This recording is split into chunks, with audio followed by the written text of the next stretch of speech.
کہ احمد بریلوی صاحب نے فتاوی رضویہ میں 8 ربیع الاول پیدائش کا دن لکھ دیا ہے، لیکن انہوں نے کہا چونکہ اب 12 ایک ترویج پکڑ گیا ہے لہٰذا 12 ہی چلتا رہے، ہے 8 ہے۔ اور اس سے بڑھ کر ان کے جو پیرانے پیر ہیں شیخ عبد القادر جیلانی، ٹھیک ہے، جن کے اوپر پورے کا پورا تصوف کا سلسلہ انہوں نے کھڑا کیا ہوا ہے، المتوفا 561 ہجری، وہ انہوں نے غنیت الطالبین میں نبی الاسلام کے جو پیدائش کا دن اور تاریخ بتائی ہے وہ 10 محرم بتائی ہے، یعنی جو مسلمانوں کے بچے بچے کو پتا ہے وہ چیز شیخ عبد القادر جیلانی کو نہیں پتا تھی، کیونکہ انہیں علم غیب نہیں تھا، پوری امت کو علم غیب ہے۔ یہ کہتے ہیں نا بزرگ جو ہے دلوں کا حال جان لیتے ہیں، جن بزرگوں کا یہ حال ہے کہ انہیں اپنے پیغمبر کی پیدائش کا مہینہ نہیں پتا، ٹھیک ہے تاریخ میں اختلاف ہے لیکن مہینے کے اوپر تو امت کا اجماع ہے کہ ربیع الاول کا مہینہ ہے، وہ انہوں نے 10 محرم لکھ دیا۔ چلو تاریخ میں غلطی کھا سکتے تھے، اس میں کیوں غلطی کھا دی؟ کتنی حیران کن بات ہے۔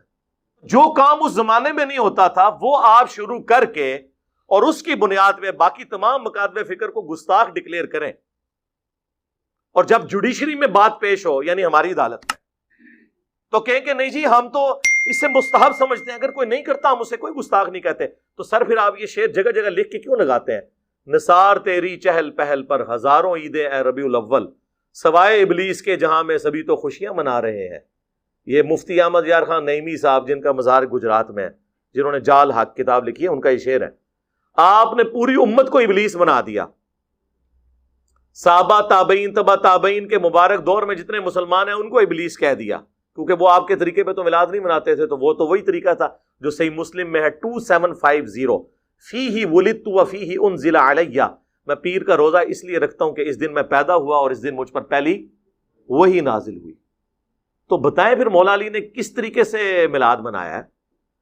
پھر آپ کو یہ ڈھیلا سا منہ بنا کے بتائیں گے کہ جی ہاں جی وہ اعلیٰ حضرت نے بھی فتاوی رضویہ میں لکھا ہے، ہمارے بزرگ بھی بتاتے ہیں کہ ایک ایوبی بادشاہ تھے، اہل سنت تھے، یہ اہل حدیث جو کہتے ہیں نا شیعہ نے شروع کروایا، شیعہ نے نہیں شروع کیا، آپ گوگل میں بھی جا کے لکھیں تو پوری ہسٹری اس کی آ جائے گی آپ کو ویکیپیڈیا کے اندر۔ یہ ایک سنی بادشاہ تھے، الملک المظفر، ایوبی سلطنت جو چلی تھی نا، اب تو ارطغرل ڈرامے میں آپ کو پتہ چل گیا ہوگا ایوبی اور عثمانی وہ والی فرق وہ بھی اس میں بتا رہے ہیں۔ ایوبی سلطنت کے یہ ایک تھے بادشاہ، 630 ہجری میں فوت ہوئے ہیں اور عیسوی اعتبار سے 1033 عیسوی، آج چل رہا ہے یہ 2021، تو آلموسٹ آپ سمجھ لیں 1000 سال پہلے کی بات ہے۔ تو انہوں نے 604 ہجری کے اندر پہلی دفعہ ان کو کسی نے، ظاہر ہے جی جب آپ کو کرنے کو کوئی کام نہ ہو تو پھر کوئی نہ کچھ چیز سوچتی ہے، تو انہوں نے 12 ربیع الاول کے دن علماء کو جمع کیا اور محفل نعت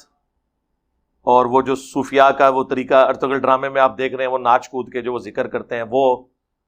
اور جناب کھانے اور پکوان بڑے پکوا کے تو علماء کا اکرام مسلم کیا، تو وہ روٹی روزی ان کی کھل گئی، اور وہ پھر سلسلہ ایسا شروع ہوا،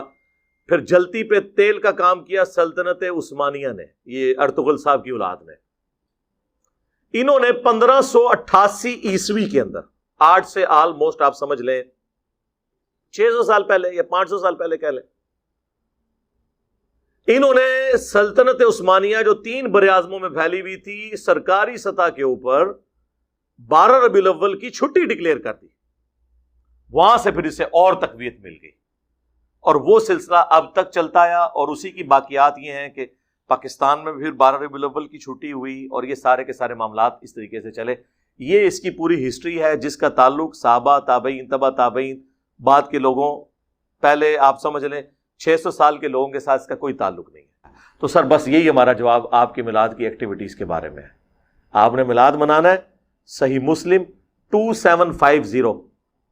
فیہ ولدت وفیہ انزل علیہ، اس دن میں پیدا ہوا اور اسی دن مجھ پر پہلی دفعہ وہی نازل ہوئی۔ آپ روزہ رکھ کر منڈے والے دن، ہر ہفتے ہر ویک میں منڈے کا روزہ رکھ کر میلاد منائیں، جشن میلاد بھی منائیں اور جشن قرآن بھی.